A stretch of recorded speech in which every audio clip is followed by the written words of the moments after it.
ปึ๊บขึ้นมาเร็วปึ๊บขึ้นมาเร็วเห็นไหมพยายามกันเราไม่ต้องกำมือเพราะเราไม่ได้ปล่อยมือออกเลยปึ๊บขึ้นมาปึ๊บขึ้นมาปึ๊บแม้พอเราพอไหมขอให้เราหาตัวเราไปที่ไม่ได้หาตัวอะไรเดี๋ยวเอาขึ้นมาขึ้นมาขึ้นมาลงไปยังตึงลงไปยังสั่นขึ้นมาไป1 2 กำหมัดแน่นลงมาเลยกำหมัดแน่นทำให้มือยาวไปนี่มันจะดีนี้ทำไมนี้ก็บิดแล้วไปอีกทำด้วย2เป็นคนไหน2แน่น2ละยิงไหมยิงแน่น2ละเตะ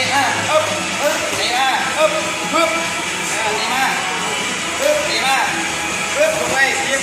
ยันละใช่ไหมเอาไว้ด้านหน้าลึกนั่นละปูหน้าเหยียบเท้าขึ้นนั่นละเหยียบเท้าขึ้นสูงเนี่ยยืนสูงนั่นละสูงนั่นละสูงนั่นละดีมากขาตึงยิงไหมยิงเท้าไว้ยิงเท้าไว้แล้วพยายามบิดให้ตรง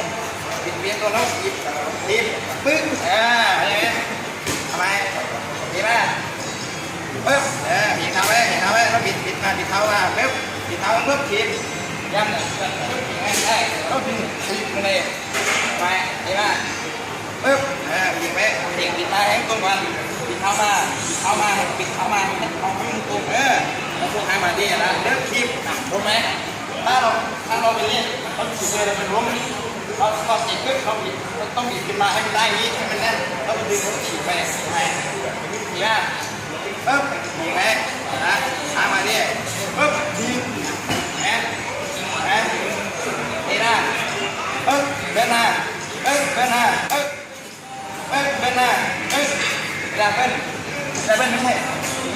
เวลาเบิ้ลปึ๊บสปริงลงก้าวปึ๊บสปริงลงก้าวปึ๊บสปริงลงก้าวปึ๊บพยายามก้าวไปอย่าเร็วช้าก่อนปึ๊บก้าวมาปึ๊บก้าวมาปึ๊บสปีดหน้าปึ๊บสปีดหน้าอะไรวะเราจะไม่กินแย่งดูจะไม่ได้ดูใช้การคัดตึง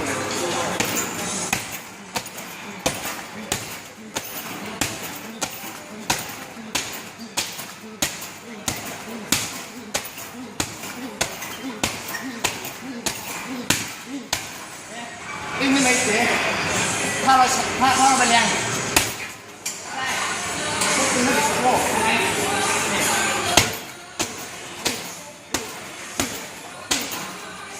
เราเพิ่มสายเท้าเพิ่มเกมเท้าเป็นเท้านะเพิ่มแขนลงตีไหมตีขึ้นตีลงตีขึ้นตีลงเพิ่มตีลงตีลงมือขึ้นคนเร็วเลยวัดขาในงัวขาตึงนั่นละตึงเร็วนั่นละถ้าเราตึงใช้การตึงแล้วบิดสะโพกถ้าเราเป็นแรงเอาแรงเลยตึงมานั่นละตึงมาฮัลโหลนั่นละก้าวมาหย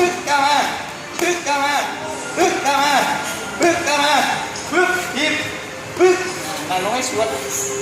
เข้าไปเยอะทำไมเร็วขาตึงนั่นละขาตึงนั่นละแรง